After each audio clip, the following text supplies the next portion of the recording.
Hello అండి. Hi అండి. Virgin boys అనేది ఒక బోల్డ్ టైటిల్. అంటే ట్రైలర్లో కూడా చాలా బోల్డ్ కంటెంట్ కనిపించింది. సో ఇలాంటి బోల్డ్ కంటెంట్ ఓటీటీలో చాలా ఎక్కువ ఉంది. సో మీ సినిమాకి ఎందుకు రావాలండి? మాది ఒక బోల్డ్ అని మీరు ఆ టైటిల్ని బట్టి అలా అనుకుంటున్నారు. ఫస్ట్ నుంచి చెప్తున్నాము. అది బోల్డ్ అనేది ఓటీటీ అంటే అది కూడా డబ్బులు పెట్టాలి. ఫ్రీగా కూడా వస్తుంది బోల్డ్ కంటెంట్. నెట్లో ఎక్కడోసారి దొరుకుతుంది. అది కాదు, ఇది చాలా ఎమోషన్తో కూడిన బోల్డ్ కంటెంట్. అంటే బోల్డ్ అంటే ఎమోషన్తో కూడిన లవ్ స్టోరీ అండ్ కామెడీ. ఇది బోల్డ్ సీన్స్ ఏమన్నా అనిపిస్తాయి మీకు, అంతే. ఏమో బోల్డ్ ఏం లేదు. ఎవ్రీబడి అందరికి కావాల్సిందే, అందరికి తెలిసినవే.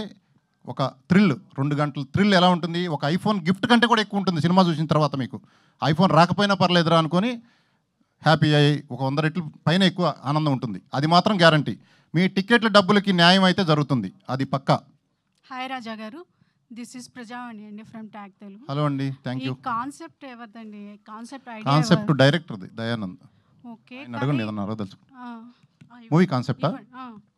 మూవీ కాన్సెప్ట్ కాదు, ఈ గిఫ్ట్ కాన్సెప్ట్. ఇది అందరు టీమ్ అంతా డిస్కషన్ మెయిన్లీ అందే. ఎందుకండి ఇదెందుకు, ఈ కాన్సెప్ట్ ఎందుకు పెట్టాలనిపించింది, ఈ ఐడియా ఎందుకు? అంటే ఈ మధ్య మనం నేను మా మెంటాలిటీయే కొంచెం ఏదో ఒకటి చేయాలి. ఎట్లాగో మన మూవీ ఒకటి చేస్తున్నాము. ఈ మధ్య కుబేరా లాంటి మూవీలు కూడా చూసాము. మొత్తం మీద మన మైండ్ రోజు రోజుకి డెవలప్ అవుతుంటుంది కదా, ప్రతి మనిషిది. కొత్త కొత్త ఐడియాస్ వస్తుంటాయి. పెట్టాం అంతే. నిన్న డిసైడ్ చేసాం, పెట్టేసాం.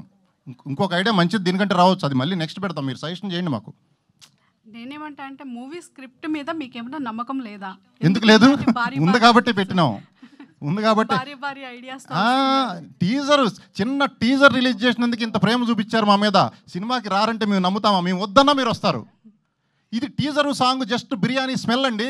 వేడి బిర్యానీ తినిపిస్తాం, థియేటర్కి రండి. జస్ట్ స్మెల్ చూసి ఆగిపోతారేమో. రీల్స్ చూసి ఎంజాయ్ చేసే సరిపోయింది అనుకుంటున్నారేమో. మిస్ అవుతారు బిర్యానీ మీరు. వేడి బిర్యానీ తినిపిస్తాం, థియేటర్కి రండి. కొత్త ఆవకాయ కూడా వేస్తాం. రాజా గారు, కంగ్రాచులేషన్స్ అండి. Thank you so much. చెప్పండి. అప్పట్లో కూడా ఇలాంటి సినిమాలు వచ్చాయి. అల్లరి నరేష్ గారి ఫస్ట్ సినిమా, అందులో డబుల్ మీనింగ్ డైలాగ్స్తో కుమ్మేశారు. అలాగే మంగమ్మ గారు మనోళ్ళు లాంటి సినిమాల్లో కూడా డబుల్ మీనింగ్ డైలాగ్స్ ఉన్నాయి. కాకపోతే కొంచెం బోల్డ్గా చూపించారు. All the best, no problem. అంటే 100 కోట్లు సంపాదించిన నిర్మాతలు, పెద్ద సినిమా వాళ్ళు కూడా కాన్సెప్ట్ ఎప్పుడు పెట్టలేదు. ఈ ఐఫోన్ అనేది, డబ్బులు ఇవ్వడం అనేది.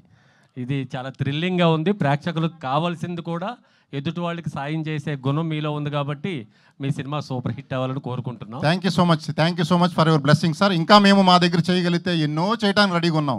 ఒక్కటే చెప్తున్నా, పాజిటివ్గా ఆలోచించండి. ప్రతి ఒక్కదానికి సొల్యూషన్ దొరుకుతుంది. పక్కవాడికి చేయాలి. లాక్కోవటం కాదు, ఇవ్వటం నేర్చుకోండి. థ్రిల్ వేరుంటుంది. లాక్కోవటం ఏముండదు, అంత నెగిటివ్ ఎనర్జీ కూడగట్టుకున్నట్టే. కట్టుకొని పోతారు, చివరికి ఏముండదు. 100% ఎదుటివాడికి సాయం చేయాలనే గుణం మనలో ఉండాలి. అది మిత్రా గారి ద్వారా మీకు కూడా అభినందన ఉందా? అమ్మాయి అందరికీ సాయం చేస్తూ ఉంటుంది. మొన్న ప్రెస్ మీట్ అయిన తర్వాత కూడా ఎవరికో మొబైల్ ఇచ్చినట్టు చూశాను నేను. మర్చిపోయి, అది కూడా చెప్పలేదు ఎవరికో ఇచ్చిన. ఆ రోజు ఈ సాయం చేసే గుణం ఆవిడలో ఉంది కాబట్టి, ఆవిడ మీ దగ్గర ఉంది కాబట్టి మీకు కూడా వచ్చినట్టుంది. ఆల్ ద బెస్ట్ మిత్రా గారు.